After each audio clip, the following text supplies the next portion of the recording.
So continuing to talk about cloning and using cloning in a non-destructive manner to make it look like you've erased parts of your image, I'm going to go over this example.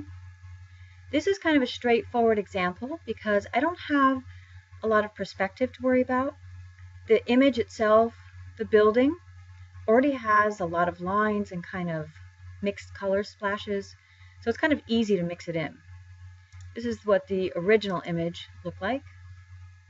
There was a boarded up window that I cloned out.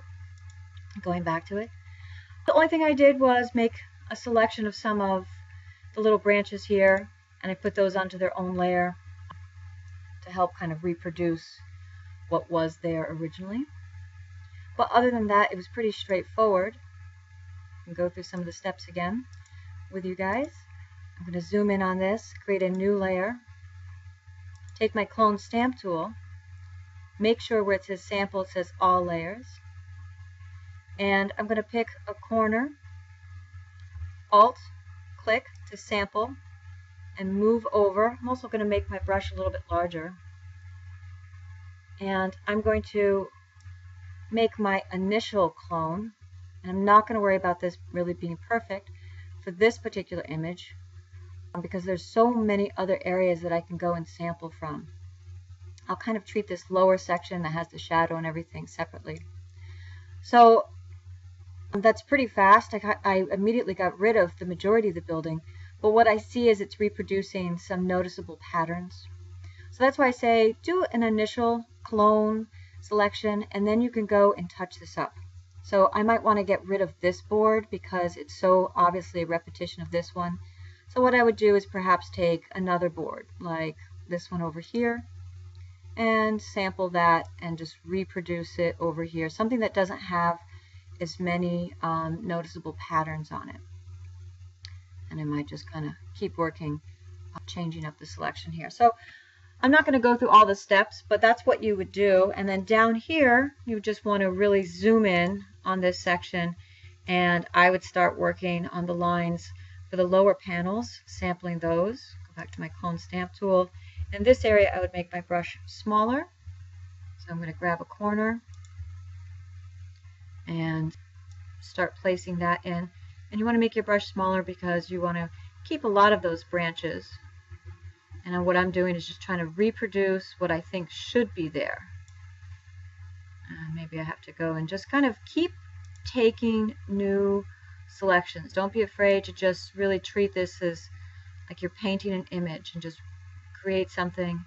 And I might decide to preserve the branches or to go in and get them from the tree that's here. I could just go and clone in and add some branches. So if I want to just absolutely erase what is here, that's fine.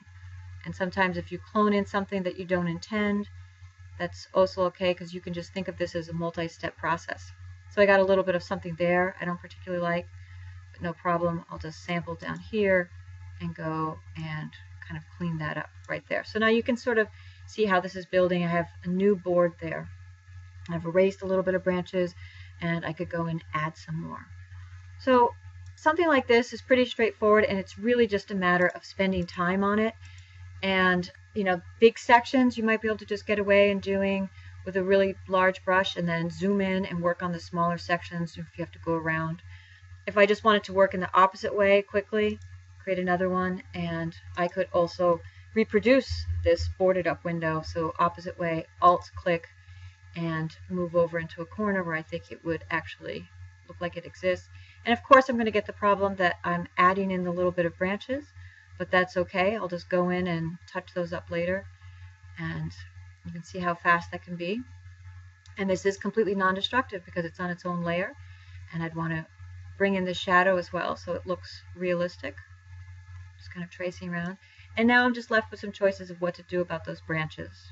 I can go in and just try to sample from the area that I have here. I probably might want to put this onto its own layer as well, so that way if I'm not happy with the edits, I could go in and just get rid of those edits but keep everything else. So I might just sample from the darker yellow area here and work on this in small sections, just sampling and cleaning up the little bit of branches. So the trick that I think just to keep in mind when you're starting out cloning is constantly resample. If you don't resample and you're always just taking from the same source, you're going to end up with an image that has lots and lots of streaks in it. And you're going to see the repetition. It's just going to be like copying and pasting from your original image. You want to avoid that. So I would just think of this as resampling an image. I'm sorry, constantly going and resampling. And so this could be the process, but this will take a little bit of time. So I'm going to move over to the next video, or the next image, and what I wanted to talk about. And this one is if you want to clone out something that has perspective. So let's say I have this image here of the bricks, and I want to get rid of the leaf. If you've noticed, the bricks that are up closer are larger than the bricks that are farther away. Those are smaller because there's a perspective here. So what I'm going to do is go up to Filter and choose Vanishing Point. And what this is going to do is I get a pop-up window, and it shows me my image, and I have some options over here. And the one I want to make sure I'm clicked on is the first one that says Create Plane Tool.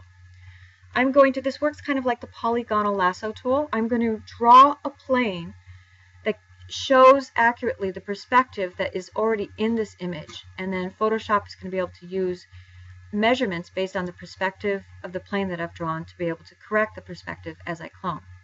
So I'm clicking in the top corner of one of my bricks over here, and I'm going to drag over, keeping with the lines that are in this image. So I'm following the perspective in this image, clicking over here, and now I'm going to drag, I'm following, see I'm making a plane that represents the perspective in this image. I'm clicking and dragging down to here, and now I'm going to line this up. So you see how I'm following the line from my initial anchor point, and I'm dragging it down here, and I've now made a plane that traces out the perspective of my image. Now I'm going to take my clone stamp tool, and I'm going to sample. So I see where the leaf is, I have 2 pink bricks, and then I have a sort of orange one. So I'm going to look for that elsewhere, and I see that's pretty much what I have here, 2 pink bricks and then 2 orange ones. So this was going to be a great spot to sample. I'm going to alt-click at this lower corner, and I'm going to move it up, and you can see how I'm grabbing my sample with me, and I'm just going to line it up. I'll move it out so you can see how I have my sample, and I'm going to line it up so it fits right into the new area, and I'm just going to simply paint over, and as you can see, Photoshop does a really good job of fixing the perspective. So I cloned from over here, this was my source, and I cloned it in over here, and Photoshop followed the perspective for me. And now I'm going to click OK. And it did a really great job of fixing this for me. Okay, so a couple of more techniques and things to think about for your upcoming projects.